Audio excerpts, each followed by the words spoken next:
Will Hurst is a university lecturer in data science at the Information Technology Group of Wageningen University Research, and he can't wait. He's already up there. He specializes in advanced visualization techniques that can better support teaching, research, and even decision-making processes. Give it up for Will Hurst. Morning, everybody. Yeah, I was a bit hasty there, so sorry about that. Right, so hopefully this works. Yes, cool. Yeah, so thank you for the lovely introduction. It's my honor to be here, and I'm really happy to share with you some of the really cool projects that we've been doing at Wageningen. In terms of our university's experience of mixed realities, it's quite young for us, really. So some of the projects I will show you have been developed over the last 2 years. Yeah, so just to elaborate a little bit further, I'm part of the Information Technology Group. We have a really broad domain of research. We cover Internet of Things, Industry 4.0, data science, energy informatics, artificial intelligence, and much more recently, XR, extended realities as well, which is great. But I've also got a couple of other hats on. So I'm also representing the university's Wonder Lab, which has just recently opened as well, focusing on state-of-the-art technologies for XR, and also some work by my colleague from the Laboratory of Geoinformation Science and Remote Sensing. So the big question is, why XR? Why are we suddenly getting into this? Why do we like it? Why is it useful for us? Well, it's become a lot more widely available at the consumer level. It's much more affordable than it used to be. So, for example, how many of you, just by show of hands, have got a VR headset at home? Wow, I was expecting way less than that. That's brilliant. How many of you are going to buy the new one that just came out by Meta? Yeah, okay, that's very cool. All right. So you can see it's becoming much more affordable for the consumer. So another question, how many of you are quite familiar with AR would tend to play something like Pokemon Go? How many of you play Pokemon Go but don't want to admit to it as well? Sorry, okay, a few more. So you can see it's becoming much more sort of prolific for the consumer. And as well, what we see is it's really fun to use. It's quite engaging. It captures people's emotions and interest. But as well, it's great for teaching because it's really communicative. So subjects that are traditionally really hard to sort of follow or communicate, you can actually do it in a much different way to what used to be possible. So let me show you a few examples. So to start with, yeah, like I said before, I'll skip over this slide. We have this sort of growing research community developing XR applications at Wageningen, which is quite exciting to be part of, really, considering our broad domain of agriculture and food and nutrition and science and health and all those kind of topics. So yeah, it's really cool to see it sort of diversified from that point of view.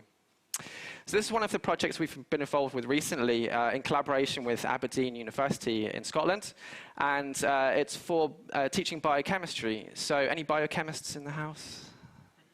Oh, some no, none.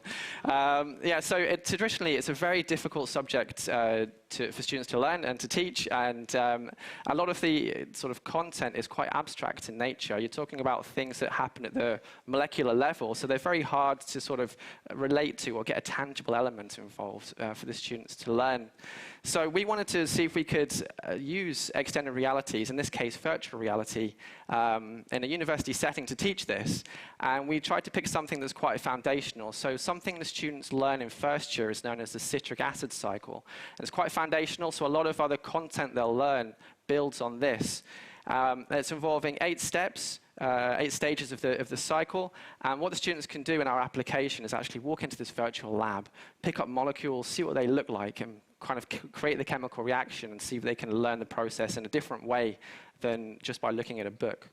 So we're doing some early trials with students at the minute, and our feedback has been quite nice from that point of view. Another example, this is in collaboration with a professor at Edinburgh Napier University, again in Scotland, so we have some nice sort of UK links. And this one is about teaching medical students how to place ECG sensors on the body to detect the heart. What they currently do at the minute is they use a dummy, or they get someone to come in and take their t-shirt off and then stick sort of the sensors on the body, and that's how they practice. So very understandably, they predominantly get males to come and volunteer. So again, we think this is a really great opportunity for working with AR. So we created this app where students can look at sort of the view of the human, move the sensors and place them on the body in the correct location. They first get taught how to do it in the app, and then afterwards they get tested to see if they can remember where all the spots are that the sensors have to be placed. Another example, which is sort of quite interesting for our university, is in the domain of digital twins. So our university, obviously very agricultural focused, they do a lot of work in digital twinning. So if you're not familiar with what a digital twin is, it's basically an exact digital copy of something from the physical world. So let's say you have a greenhouse. In your greenhouse, you might be growing strawberries. You could put loads of sensors on the strawberries and collect real-time data of the environment, the moisture, the light, the temperature, all that kind of stuff. And what you can do is get that data and then transform it into a digital copy. So you could sit behind your desk and kind of connect to your greenhouse and see what's happening in real time and how everything's growing and what the parameters are like. So the next evolution at that point of view would be to put that into a VR environment and allow, let's say, a farmer to sit behind the desk and walk around their greenhouse and inspect the crop growth in real time. So that's sort of the future vision. So we created this sort of digital copy, digital twin of the NPEG greenhouse in Wageningen. And what you see now is a simulation of crop growth. This is tomato plants growing. And the user can use the triggers to get the plants to grow. The plant growth is based on 3D scans, so they're quite accurate. And the idea here is you could change the parameters. So if I change the light or open and close the shutters, does it affect what happens to the plants and how they grow? So you can always use it for like sort of predictive analytics going forwards as well. So what we focused on in this study actually was that, okay, if we're going to start using these applications, we need to make them really user-friendly, right? So if you're going to be using this all day long for 8 hours a day or maybe a bit less, whatever, how do you feel to be doing that? Well, for all of you that have a VR headset, I can't really last much longer than half an hour on Beat Saber without feeling a little bit sick. And there's some games that I can't play. So the reason being is because some people feel sick when they play a VR application. It's called cyber sickness. It's a bit like being in the car for too long or being on a rocky boat, that kind of stuff. So we did an investigation with our digital twin to see how people would potentially feel if they worked with a virtual greenhouse and they used it quite regularly. So this is one of my students here testing it out. He's not fallen over because he feels sick. He actually wanted to kind of lie on the floor and inspect a plant really, really close up. So just to finish on as well, a couple of applications from my colleague, just to show the sort of diversity. Another one that he's been working on is using VR for nutrition. And the idea here is that you sort of replicate portion size and the effect in VR. And the findings showed that actually doing this kind of work in VR is just as effective as doing it in real life. I guess the only downside is you don't actually get to eat the food, which is probably a real shame. Another one as well, this one's on a serious game for environmental policy.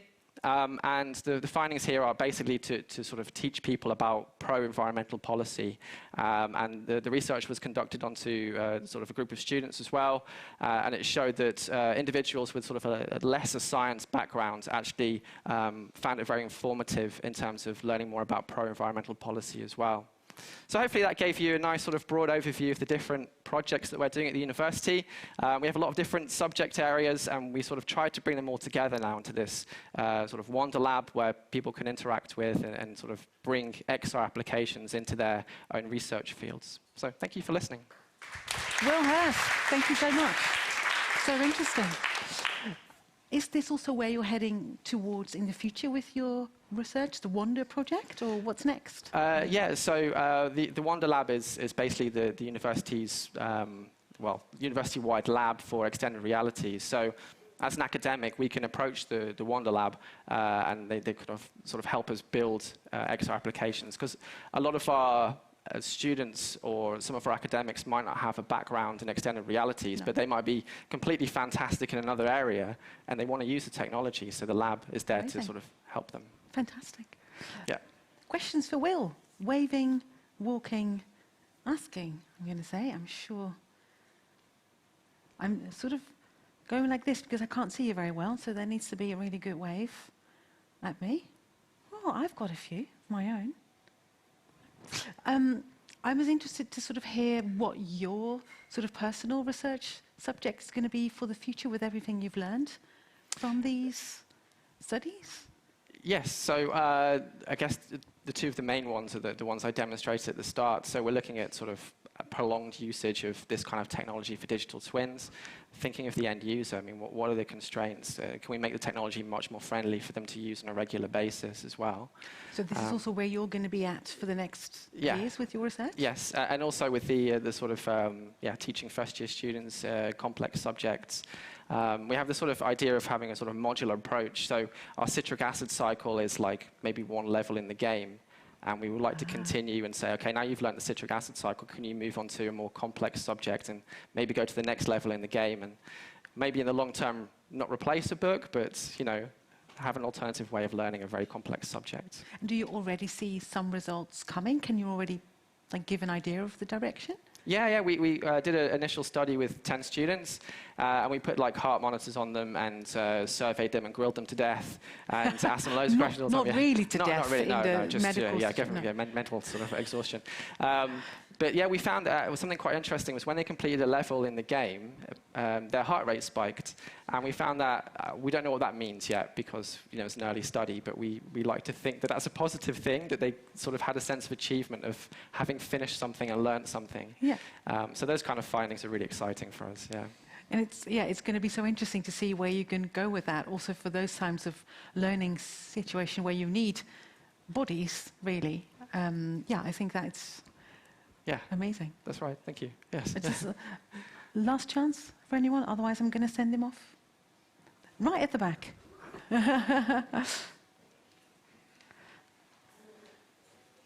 Take your time.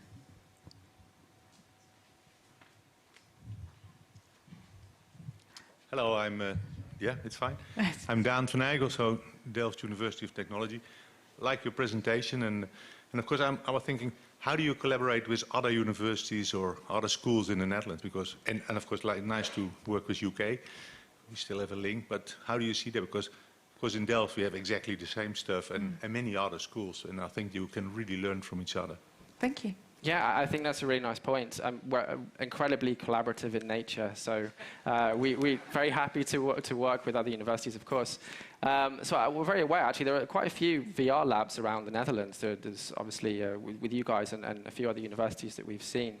But our lab is very much in the startup phase, so the next thing we're going to be doing is hopefully looking to see, can we improve this? Can we make it more collaborative? Can we do bigger projects with other universities? Yeah, so it's a very good question. It sounds like a date, maybe, or an invitation, a matchmaking yes. moment, I'd say. Yes. But that, of course, could be amazing to pull that all together and create, Thank you so much for your questions and for your presentation, Will. Thank you. Thank you.